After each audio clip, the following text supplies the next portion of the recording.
నమస్కారం అండి.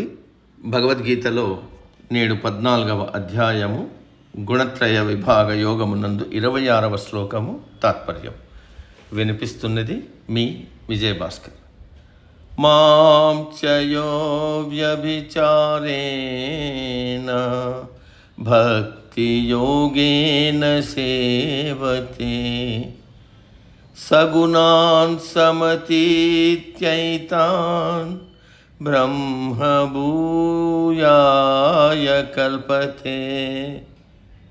తాత్పర్యం: ఎవరైతే నన్ను అనన్యమైన అచంచలమైన భక్తితో సేవిస్తున్నాడో అతడు ఈ 3 గుణములను అవలీలగా దాటి పరబ్రహ్మను చేరుకోవడానికి అర్హుడవుతున్నాడు.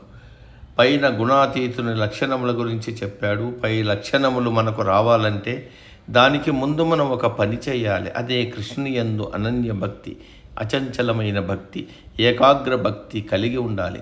అప్పుడు పై లక్షణములు వాటంతట అవే అబ్బుతాయి.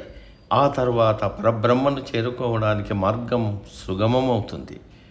ఇప్పటిదాకా మనం ఒక విషయాన్ని గురించి తెలుసుకున్నాం. పరమాత్మ ఆత్మస్వరూపుడుగా అన్ని జీవరాశుల్లో ఉన్నాడు. ఆత్మ ప్రాపంచిక విషయములతో కలిసి జీవాత్మగా మారింది. జీవాత్మ మరలా తన స్వస్వరూపమైన ఆత్మస్వరూపమును పొందాలంటే 3 గుణములు అనే తెర మనకు అడ్డుగా ఉంది. ఆ తెర తొలగిపోతేనే గాని ఆత్మ తన స్వస్వరూపమును సంతరించుకోదు. కాబట్టి గుణములు దాటడం ప్రతి వాడికి అవసరం. గుణాలు దాటాలంటే అనన్య నిశ్చల ఏకాగ్ర భక్తి అవసరం. అందుకు అవసరమైనవి ఆత్మవిచారణ, ఇంద్రియ నిగ్రహము, మనోనిగ్రహము, అందరినీ సమానంగా చూడగలిగే సంయమనము. అందుకు సమతీత్య అనే పదం వాడారు. పై విధంగా ప్రవర్తిస్తూ తనలో ఉన్న 3 గుణములను సమతీత్య అంటే చక్కగా దాటగలడో అతడే పరమాత్మను చేరుకోగలడు అని బోధించాడు కృష్ణుడు. ఇక్కడ 2 పదాలు వాడారు. మాం చయ్యో అభిచారేణ భక్తి అంటే నా మీద అచంచలమైన అనన్యమైన భక్తి కలిగి ఉండు. నా మీద అంటే నా రూపం మీద అని అర్థం. రూపము అంటే సగుణ ఆరాధన అంటే ముందుగా ఏదో ఒక మూర్తిని నీ ఇష్టదైవంగా భావించి ఆ మూర్తి మీద అచంచలమైన భక్తి విశ్వాసాలతో పూజించు. అప్పుడు నీలోని 3 గుణాలు మాయమైపోతాయి. అప్పుడు పరబ్రహ్మతత్వమును తెలుసుకోవచ్చు అని దీని అర్థం. కానీ సాధారణ మానవులు మొదటి స్థితిలోనే ఉండిపోతారు. రకరకాల విగ్రహాలను పూజిస్తుంటారు.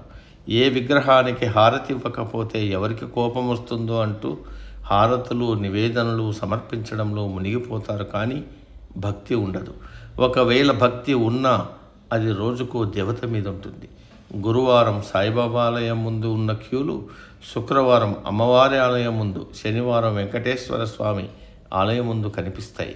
అంటే భక్తి రోజు రోజు మారుతూ ఉందన్నమాట.